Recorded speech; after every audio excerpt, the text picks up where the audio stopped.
Hey everybody at PCE, Mrs. Fehr here. I'm here tonight to read to you your nightly story, and I have chosen a book that was a favorite of mine when I was a kid, and I hope that you enjoy it as much as I have and as much as my kids have as well. The book is called Snowy the Rabbit.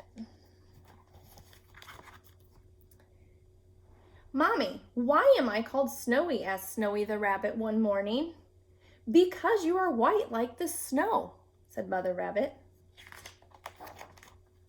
"But Snowy is such a boring name. There is Cousin Snowy who lives on the hill, Grandma Snowy who lives by the river, Uncle Snowy who lives behind the hedge, and lots more." "Oh, I wish I had a different name," said Snowy.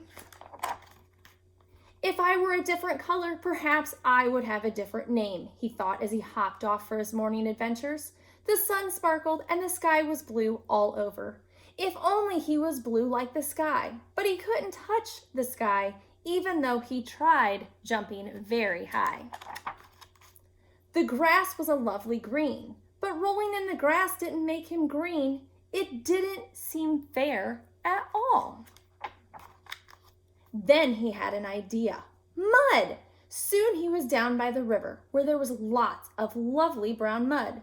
Snowy did not stop, but jumped straight in and rolled over and over.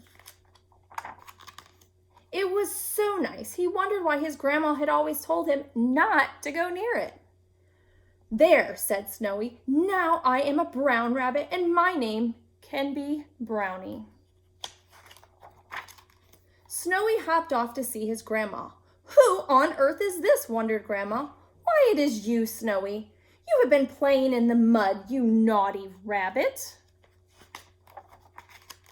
Before he knew it, Grandma's brush had made him snowy white again. "I have just made the strawberry jam. You can take a jar home to your mother," said Grandma. Then Snowy began to have another idea. When he was halfway home, Snowy stopped and opened the jam pot, put in his paw, and started to spread the jam all over his nicely brushed fur. Soon he was red all over. "There," said Snowy, "now I am a red rabbit, and my name can be Reddy." No sooner had he said this when 4 of his friends came along. "What is that red thing?" they cried. "Why, it is a rabbit covered in jam. It's Snowy." Then they licked the delicious jam off of Snowy, and when Snowy was clean, they finished the whole pot. Snowy was sad. He was still white, and he was also upset because he had lost all of the jam. He went home to tell his mother, and she was so cross that she made him stay home and help her in the kitchen for the rest of the morning so that he could not get into any more mischief. While Snowy was sitting stirring the custard for his mother, he had another idea. He could be called Yellowy after this.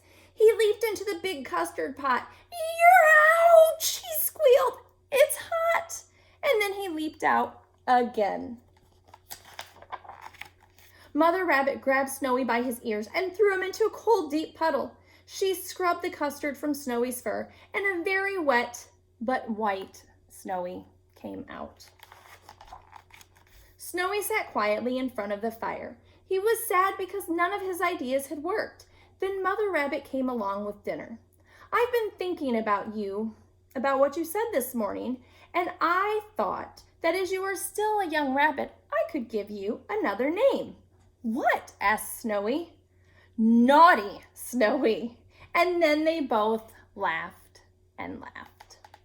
And as we see the very back, it shows us all the colors. And me being artsy, that kind of gives you a clue why I really like this book so much.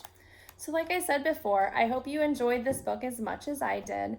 I miss all of you so very much, and I hope you're keeping busy doing lots of reading and art, and I can't wait to see you again soon. Have a good one. Bye.